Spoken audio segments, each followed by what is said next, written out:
Please stand and enlighten us with this. Hello, good morning. Ari naman kita subong sa programa sa DWYC Kabsan sa Broadcasting sa mga Pilipino. Ari kita sa NOCC Gym. Bali may ara kita nga ginatawag nga reunion. May ara kita nga nomination for President, Vice President from the bottom of the officership to the higher officership. So ginakuha ko ang tanan nga mga estudyante sang una nasa din may ara sila nga reunion. Upod naman ang amon nga mga the policy making body and the implementing body. Officers na rin mo na implementing. Medyo malabo, pero it can work like that. Kaysa secret with mo kami.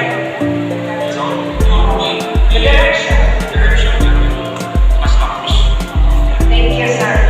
Ang punto yan, na ang direction na gusto sa gusto, na imuot na policy sa Board of Director will be like well coordinated with the implementing body. While the Board of Director is more of policies, pero that's on the paper, that's in the policy, kung hindi na iuot, wala na. So implementation and action is very important, di ba? Gusto ko makapulas ang sukat. Depende pa rin, no? Whether we will adapt that na ang set of officers will become automatically the member of the board. There are hindi mo pa depende ka rin. There are organization na member of the board are set officers. shout out. Ari si Professor only. Ha? Ikaw? Iyan isang DWYC Kabsan sa broadcasting sa mga kauturan sa Bacolod. This is one of the popular content in Negros Occidental. Iyan ang Education on Arts, Literature, Evangelist Ministry.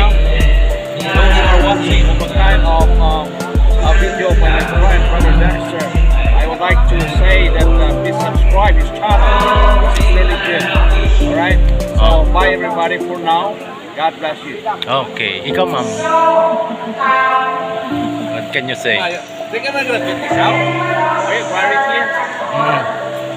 Hindi na ko English speaking. Ilong go na ko subong. Sabi ko,